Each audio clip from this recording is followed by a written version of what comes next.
انسان کو ڈیکوریٹ کرنا، انسان کی تزیین کرنا، انسان کی تحسین کرنا، یہ علم کا مقصد ہے۔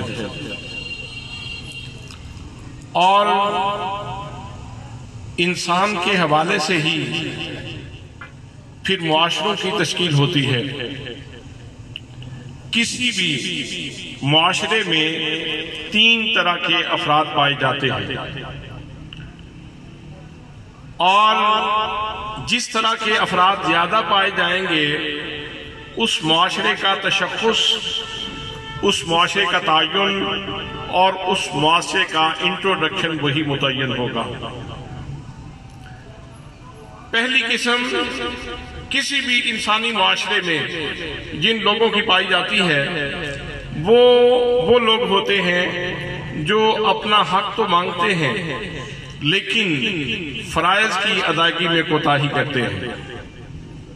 وہ ہمیشہ اسی بات کا رونا روتے رہتے ہیں کہ مجھے فلاں چیز نہیں ملی، مجھے فلاں چیز نہیں ملی، مجھے فلاں چیز نہیں ملی۔ یاد رکھیں، جس معاشرے میں ایسے لوگوں کی بہتات ہوتی ہے وہ ایک سطحی معاشرہ ہوتا ہے، وہ ایک لو لیول کا، چھوٹے لیول کا معاشرہ ہوتا ہے، اس کو گھٹیا معاشرہ کہتے ہیں، وہ کوئی معیاری معاشرہ نہیں ہوتا۔ حضرات، آج ہم نے اپنے گرد و پیش کو دیکھنا ہے کہ ہم جس سوسائٹی میں زندگی گزار رہے ہیں، جس معاشرے میں ہم جی رہے ہیں، ہمارا اپنا رول کیا ہے، ہمارا اپنا کریکٹر کیا ہے، ہم اس معاشرے کو کیا دے رہے ہیں اور کیا کچھ لے رہے ہیں، کیا کچھ مانگتے ہیں اور کتنے اپنے فرائض ادا کرتے ہیں۔ تو جس معاشرے میں حق مانگنے والے لوگ زیادہ ہوں اور اپنے فرائض کے اوپر لوگ توجہ نہ دیں، وہ گھٹیا معاشرہ ہوتا ہے۔ دوسرے قسم کے لوگ وہ ہوتے ہیں کسی بھی معاشرے میں، دوسرے قسم کے لوگ جو اپنے فرائض کے اوپر پوری توجہ دیتے ہیں، اور جس معاشرے میں فرائض کی ادائیگی کرنے والے لوگ زیادہ ہوں وہ معاشرہ ایک متوازن معاشرہ ہوتا ہے، معتدل اور خوبصورت معاشرہ ہوتا ہے۔ گویا اپنے فرائض کی ادائیگی کرنے والے لوگ کسی معاشرے کا حسن ہوتے ہیں، کسی معاشرے کی بیوٹی ہوتے ہیں، کسی معاشرے کا وقار ہوتے ہیں۔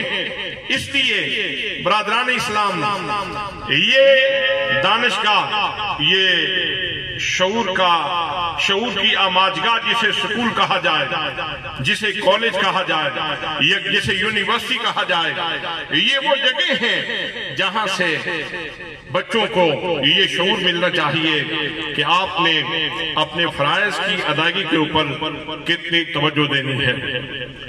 اور حضرات، تیسرے قسم کے وہ لوگ ہوتے ہیں کسی بھی معاشرے میں جو ایثار پیشہ ہوتے ہیں، قربانیاں دینے والے لوگ۔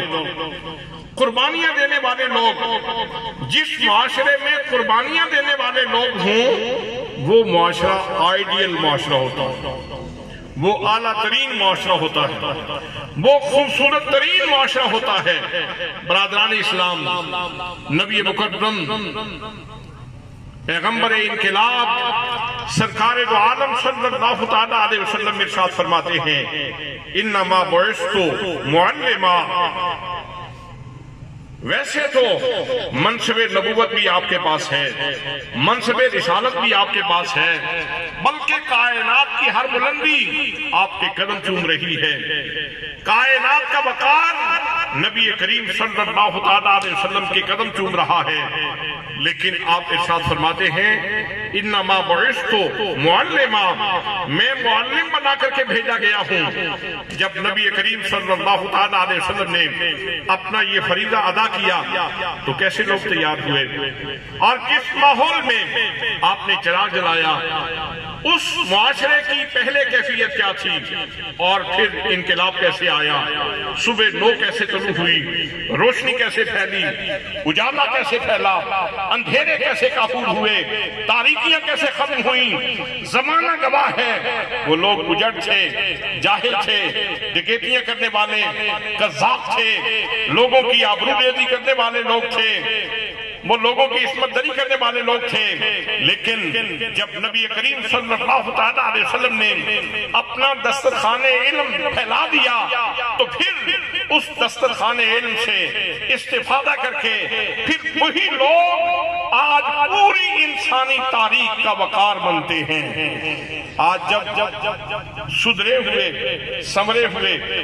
خوبصورت اور نکھرے ہوئے لوگوں کی بات ہوتی ہے، خوبصورت ترین کرداروں کی بات ہوتی ہے، اور جب پوری انسانی تاریخ میں سلیکٹڈ لوگوں کی بات ہوتی ہے کہ کوئی ایسے کردار پیش کیے جائیں جو پوری انسانیت کا زیور ہو، پوری انسانیت کا حسن ہو، پوری انسانیت کا وہ وقار ہو، پوری انسانیت کی خوبصورتی ہو، تو تاریخ پھر حضرت صدیق اکبر کو ہی پیش کرتی ہے، پھر فاروق اعظم کو ہی پیش کرتی ہے، پھر عثمان غنی ہی کو پیش کرتی ہے، پھر حضرت علی حیدر کرار ہی کو پیش کرتی ہے۔ آج ضرورت اس بات کی ہے کہ فقط تعلیم کافی نہیں ہے۔ میرے آقا کریم صلی اللہ علیہ وسلم کے فرائض منصبی 4 ہیں اور ان میں بڑے توازن کی ضرورت ہے۔ ان کو اچھے طریقے سے سمجھ کر ان کے اوپر عمل کرنے کی ضرورت ہے۔ 4 فرائض منصبی ہیں نبوت کے۔ سب سے پہلا تلاوت کتاب ہے، اس کے بعد تعلیم کتاب ہے، اس کے بعد تعلیم حکمت ہے، اس کے بعد تزکیہ نفس ہے۔ تلاوت کتاب، اس کے لیے حروف شناسی ضروری ہے۔ جب تک حروف شناسی نہ ہو، حرفوں کی پہچان نہ ہو تو تلاوت نہیں ہو سکتی۔ تو اس کا مطلب یہ ہے پیغمبر کے فرائض میں سے یہ بھی ایک فریضہ ہے کہ وہ لوگوں کو حرف شناسی سکھائے، اور آپ اسکول میں یہی کام کرتے ہیں کہ لوگوں کو حرف شناسی سکھاتے ہیں، اور یہی وہ پہلی سیڑھی ہے جس کے اوپر قدم رکھ کے بچہ کل کا ایک خوبصورت انسان بنتا ہے۔ پھر حرف شناسی کے بعد تعلیم کتاب ہے۔ تعلیم کتاب کا مطلب یہ ہے کہ معانی پتہ چل جائیں، مفاہیم پتہ چل جائیں، مفہوم پتہ چل جائے، بات کا مطلب کیا ہے اس کا معنی سمجھ آ جائے، ترجمہ سمجھ آ جائے، تشریح سمجھ آ جائے۔ اور پھر اس کے بعد تعلیم حکمت ہے۔ تعلیم حکمت کا مطلب یہ ہے کہ جو بات کی جا رہی ہے اس کا فلسفہ سمجھ آ جائے، اس کا فلسفہ سمجھ آئے، اس کی گہرائی میں انسان اترے، اور گہرائی میں اتر کے پھر موتی نکال کے دے آئے۔ تو یہ تعلیم حکمت ہے۔ اور پھر چوتھا فریضہ جو انتہائی ضروری ہے، آج اس کا فقدان ہے حضرات محترم، وہ ہے تزکیہ نفس، وہ ہے انسان کے اندر کی پاکیزگی، کہ انسان اندر سے پاک ہو جائے۔ کیا خوب کہا تھا فیلسوف اسلام، شاعر مشرق اقبال قلندر لاہوری رحمت اللہ تعالی علیہ نے، خرد کے پاس خبر کے سوا کچھ اور نہیں۔ یہ جتنے سکولز ہیں اور جتنے کالجز ہیں اور یہ جتنی یونیورسٹیز ہیں، یہ خرد کو پالش کر رہی ہیں، خرد کو پالش کرنے کا اہتمام کیا جا رہا ہے، لیکن قلب و نظر کی پاکیزگی کا اہتمام نہیں کیا جاتا۔ اقبال کہتے ہیں خرد کے پاس خبر کے سوا کچھ اور نہیں، اور تیرا علاج نظر کے سوا کچھ اور نہیں، تیرا علاج نظر کے سوا کچھ اور نہیں۔ اور یہ نظر کا علاج وہی کر سکتا ہے جو کسی صاحب نظر کی نظر میں آیا ہو۔ آج بات ہو رہی تھی صفائی کی، اسکول کی صفائی کی جائے۔ حضرات مسئلہ یہ ہے کہ یہ سب چیزیں تب حاصل ہوتی ہیں صرف اچھے کپڑے پہن لینے سے، اور اچھی وردی پہن لینے سے، اور اچھے پودے لگا دینے سے، اور صرف اس کا اسکول کا لک اچھا کرنے سے بات نہیں بنتی۔ بات تو تب بنتی ہے کہ جب کپڑے بھی صاف ہوں اور روح بھی اجلی ہو۔ آج کپڑے صاف ہیں، روحیں میلی ہیں، کپڑے صاف ہیں، روحیں میلی ہیں، جس کی وجہ سے بہت سارے مسائل اس سوسائٹی کو پیش آتے ہیں، تو حضرات نبی مقدم صلی اللہ تعالیٰ علیہ وسلم کی 4 فرائض منصبی میں نے آپ کی خدمت میں عرض کیے ہیں، اور یہ فیضان، یہ قلب و نظر کی پاکیزگی ہمیں سب سے پہلے حضور صلی اللہ تعالیٰ علیہ وسلم کے در دولت سے حاصل ہوتی ہے، اور پھر آپ کی تعلیم سے ہمیں قرآن مقدس سے یہ نور ملتا ہے۔ ہمارے مرشد گرامی نباز آصف ضیاء الامت حضرت جسٹس پیر محمد کرم شاہ الازہری رحمت اللہ تعالیٰ علیہ، آپ نے یہ کمال کیا کہ آپ نے مسٹر اور ملا کے درمیان جو خلیج تھی وہ ختم کر کے ان دونوں انتہاؤں کو قریب لا کے ان کو ہم آغوش کر دیا ہے، ان کو گلے ملا دیا ہے۔ آج حضرت ضیاء الامت جسٹس پیر محمد کرم شاہ الازہری رحمت اللہ تعالیٰ علیہ، آپ کے گھاٹ سے پانی پینے والے انسان کا یہی تو خاصہ ہے کہ وہ علوم جدیدہ سے بھی واقف ہوتا ہے اور علوم قدیمہ سے بھی واقف ہوتا ہے۔ آپ ان کو کوئی شیخ مانے نہ مانے، کوئی پیر مانے نہ مانے، کوئی ان کی بیعت کرے نہ کرے، ان کے در دولت پہ جائے یا نہ جائے، میں یہ سمجھتا ہوں کہ اگر پاکستان کے حالات سنوارنا چاہتے ہیں تو حضور ضیاء الامت کا پیٹرن سکولز میں، کالجز میں اور یونیورسٹیز میں اگر لاگو کر دیا جائے تو ایک بڑے توازن کے ساتھ خوبصورت لوگ تشکیل پا سکتے ہیں۔ حضرات آخر میں صرف ایک بات کہوں گا، اشفاق احمد ایک ہمارے ملک کے بڑے دانشور ہیں، زاویہ کے نام سے ان کا ٹی وی کے اوپر پروگرام بھی لگتا تھا، اور زاویہ کے نام سے ان کی مختلف بکس بھی مارکیٹ میں موجود ہیں، ان کے مختلف والیوم موجود ہیں۔ تو ایک جگہ پہ اشفاق احمد خود فرماتے ہیں کہ میں جب سکول میں پڑھا کرتا تھا تو میٹرک کیا، اور میٹرک کرنے کے بعد پھر میں شہر میں چلا گیا، کالج میں چلا گیا، تو کچھ عرصے کے بعد مجھے چھٹی ہوئی تو میں اپنے گاؤں میں آیا، تو میں نے سوچا کہ اپنے جونیئر سے چل کے ملاقات کرتا ہوں، اپنے اساتذہ کرام سے مل لیتا ہوں، اپنے جونیئر دوستوں سے مل لوں گا۔ تو میں جب سکول میں پہنچا تو وہاں کلاسز تھی، تو سکول کے باہر ایک بابا موچی بیٹھا کرتا تھا، ایک بابا موچی سکول کے باہر بیٹھا کرتا تھا۔ تو میں نے کہا چلو چاچے کے ساتھ گپ لگاتے ہیں، ہم اس کو چاچا کہتے تھے۔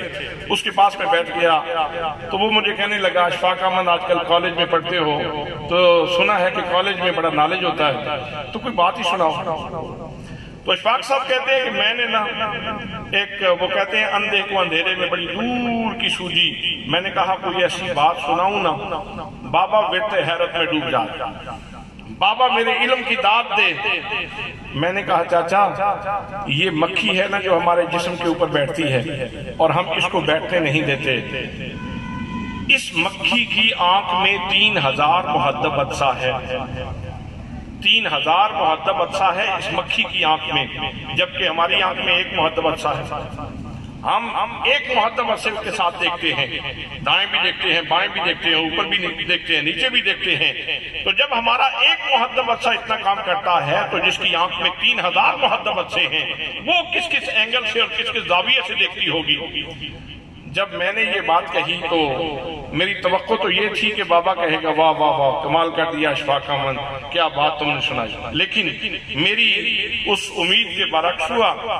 جب میں یہ بات سنا کے خاموش ہوا تو بابے نے کام چھوڑ دیا اور ایک لمحے کے لیے توقف کیا، اور توقف کرنے کے بعد اس نے پھر ٹھنڈی آہ بھری، اور ٹھنڈی آہ بھرنے کے بعد کہنے لگا پتر اشفاق لعنت ہے ادھر 3000 محدب عدسیاں تے، پھر بھی جدوں بہندی ہے گندگی تے بہندی، بیٹا لعنت ہے اس کے 3000 محدب عدسوں پہ، پھر بھی جب بھی بیٹھتی ہے گندگی پہ بیٹھتی ہے۔ حضرات محدب عدسے زیادہ ہو جائیں تو کوئی کمال نہیں۔ آج کی تعلیم کا المیہ یہ ہے کہ محدب عدسوں کی کثرت ہوتی جا رہی ہے، لیکن جو اصل ایک عدسہ جس کے لیے پاکیزگی ضروری ہے، جس کے لیے طہارت ضروری ہے، اس کا فقدان ہے۔ آج بھی اگر آپ اپنی سوسائٹی کو، اپنے اس معاشرے کو سنوارنا چاہتے ہیں تو ضروری ہے کہ تعلیم کے ساتھ ساتھ اپنے بچوں کو دربار رسالت میں لے کے چلے، فکری طور پر، ذہنی طور پر، عملی طور پر. اور یہ تب ہوتا ہے جب پہلے استاد کرے اور اس کے بعد شاگرد کرے. ادب کی بات ہو رہی تھی تو ہمارے پیر و مرشد، ہمارا دادا مرشد خانہ ہے حضرت خواجہ محمد قمر الدین سیالوی رحمت اللہ علیہ کا نام سنا ہوا ہے آپ نے؟ بہت بڑے عالم تھے، بہت بڑے عالم تھے. کیفیت کیا ہے کہ استاد صاحب کے پاس جاتے ہوئے کسی نے اگر سادہ کاغذ بھی 2-4 ٹکڑے پیس کر کے پھینک دیا نا تو وہ پرچیاں بھی چن رہے ہیں. آخر یہ ظرف تو ہے نا علم کا، یہ کرداس، یہ ظرف تو ہے علم کا، تو اس کا بھی ادب کیا جائے. تو جب استاد اس طرح ادب کرے تو پھر آگے رنگ چڑھتا ہے. ہمارے استاد محترم شیخ الحدیث و تفسیر علامہ محمد خان نوری ابدالوی رحمت اللہ تعالی علیہ ابدال شریف کے تھے. تو کسی نے اگر بک تو بک ہے، اگر کسی نے کاپی بھی اس طرح پیچھے کی ہوئی ہے نا تو سخت ناراض ہوتے تھے، سخت ناراض ہوتے تھے، کہتے تھے تمہیں ادب نہیں ہے. حضرات جب اساتذہ کرام اس طرح ادب سکھاتے ہیں تو پھر جا کے معاشرے تشکیل پاتے ہیں. آج ضرورت اس بات کی ہے کہ ہم وہ کردار تشکیل دیں جو ایثار پیشہ ہو، ایثار پیشہ، قربانی دینے والے لوگ. اور قرآن نے کہا، اور یہ عالمگیر راز ہے غلبے کا، یہ عالمگیر غلبے کا راز ہے جو قرآن مقدس میں موجود ہے. فرمایا اما ما ينفع الناس فيمكث في الارض، جو قوم اپنے آپ کو جتنی زیادہ انسانیت کے لیے مفید ثابت کرے گی اتنا اس کو عروج نصیب ہوگا، اتنا اس کو وقار نصیب ہوگا. مجھے ایک مفید بات یاد آ گئی ہے تو میں کہہ دیتا ہوں. حضرت ضیاء الامت جسٹس پیر محمد کرم شاہ الازہری رحمت اللہ تعالی علیہ ہمیں فرمایا کرتے تھے کہ میری انگلینڈ میں ڈاکٹر حمید اللہ خان صاحب سے ملاقات ہو گئی. تو میں نے ان سے کہا کہ ڈاکٹر صاحب یہ لوگ جو یورپ ہے یہ کلبوں میں جاتے ہیں، شراب پیتے ہیں اور پتہ نہیں کیا کیا حرام کاریاں کرتے ہیں، اور پھر بھی ان کو تفوق ملا ہوا ہے ہمارے اوپر، جبکہ ہم کلمہ پڑھتے ہیں، نماز پڑھتے ہیں. حرم شریف میں جائیں تو وہاں طواف کرنے والے لوگوں کی کثرت ہوتی ہے، اور آپ دیکھیں کہ مسجد جب نماز کا وقت ہوتا ہے تو چلو تھوڑے ہی صحیح، ہر مسجد میں نمازی تو بہت سارے ملتے ہیں. تو ڈاکٹر اشفاق احمد، وہ ڈاکٹر حمید اللہ خان صاحب، ان کا ملفوظ، ان کی بات حضور ضیاء الامت ہمیں سنایا کرتے تھے. فرماتے تھے کہ ڈاکٹر صاحب کہنے لگے پیر صاحب ان کا ایک حصہ تو وہ ہے جو ہمیں کلبوں میں نظر آتا ہے، لیکن ان کی ایک بہت بڑی تعداد ہے جو اپنے ریسرچ سینٹر میں بیٹھی ہوئی ہے، جو ریسرچ کر رہے ہیں، نئی سے نئی پروڈکٹ لا رہے ہیں، نئی سے نئی چیز لا رہے ہیں. اس وقت آپ دیکھیں جتنی انسانیت کی خدمت کی چیزیں ہیں، آپ جہاز دیکھیں، آپ کاریں دیکھیں، آپ جتنی چیزیں انسانیت کی خدمت کی ہیں وہ ان کی طرف سے آ رہی ہیں. تو ڈاکٹر صاحب کہنے لگے جب تک یہ امت مسلمہ یہ چیزیں پیش کرتی تھی اس وقت تک مسلمانوں کو غلبہ رہا. آج جب ہم نے ہمارے نشتے تحقیق جو ہیں وہ کند ہو گئے اور ہم گھروں میں بیٹھ گئے تو جب یہ چیزیں انسانیت کی خدمت کی ان کی طرف سے آ رہی ہیں تو انہیں غلبہ نصیب ہے. تو راز تو قرآن نے بڑے واضح انداز میں کہہ دیا تھا اما ما ينفع الناس فيمكث في الارض، کہ اگر تم کائنات میں اس دنیا میں عالمگیر غلبے کا راز پانا چاہتے ہو اور بلند ہونا چاہتے ہو تو اپنے آپ کو انسانیت کے لیے نفع بخش بنا لو، تمہیں غلبہ نصیب ہو جائے گا. دعا ہے کہ اللہ کریم اس اسکول کو ایسے ہی افراد تیار کرنے کا شرف نصیب فرمائے جس میں ایثار پیشہ لوگ تیار ہوں. وما علیہ الا البلاغ المبین.